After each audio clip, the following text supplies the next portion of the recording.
belong with me, my sweetheart. I belong with you, you belong with me, my sweetheart.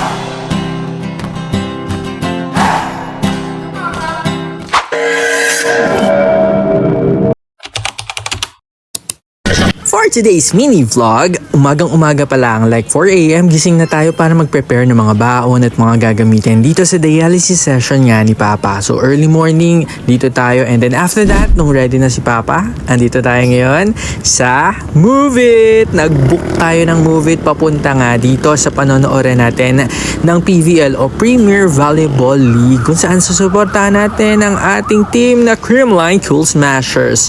Sa Move It guys, mabilis lang, 1 hour lang almost, andito na ako sa Pasig sa Ultra Philippine Sports. Tama ba? Basta dito yung entrance, tatatakan kayo, and then ito yung bubungad sa inyo, ang Philippine Sports Commission Philsports Arena. So ito yung entrance yan guys. Hinihintay ko lang saglit yung kasama ko kasi hindi pa siya dumarating. Maraming freebies dito kapag pumunta kayo dito, like itong Milku, namimigay sila ng mga powders, at dito sa paligid ang daming pwedeng kainan.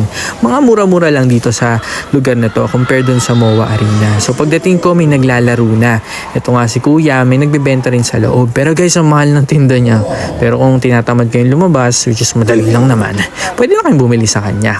Ito nga yung unang game, ang Galleries Tower versus Farm Fresh. Nagulat ako, pang 5th set na nila. So umupo muna ako, may napansin ako.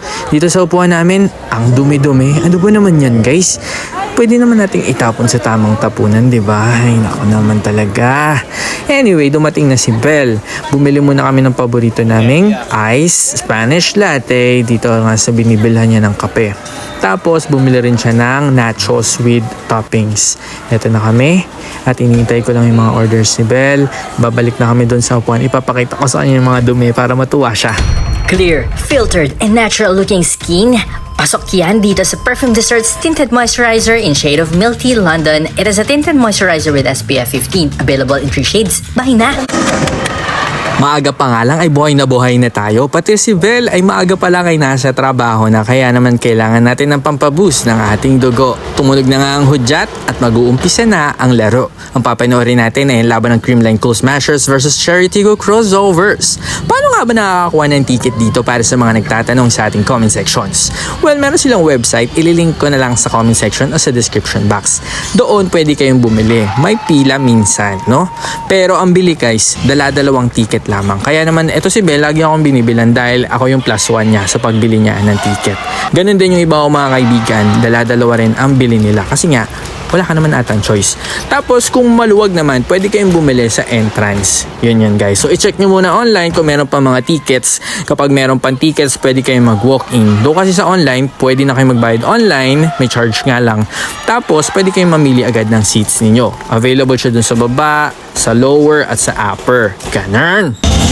After 4 sets, nanalo ang Creamline. Ito nga si Ate Annie, si Miguel bumili ng pagkain at napanood pa namin yung sumunod na game, pero 1 set lang kasi na-bored na kami. Paglabas namin ng arena, tinur kami ni Belle sa mga mall sa paligid ng arena, at pagkatapos ay nagkaya ang kumain. Inaya ko sila dito sa Canto Freestyle, dito nga sa Kapitolyo. Kapag napadpad ka dito sa Kapitolyo sa Pasig, pinabalik-balikan nila itong kainan na ito. It's a all-day breakfast restaurant na parang garahe lang nila to dati nung bata-bata pa ako. Ngayon naman, punta ulit ako, tinry namin yung ilan sa mga pagkain at bigla bumuhos ang malakas na ulan. Maraming salamat kay Miguel kasi nag-drive siya at pinag-drive niya kami at pinag-drive niya yung sarili niya.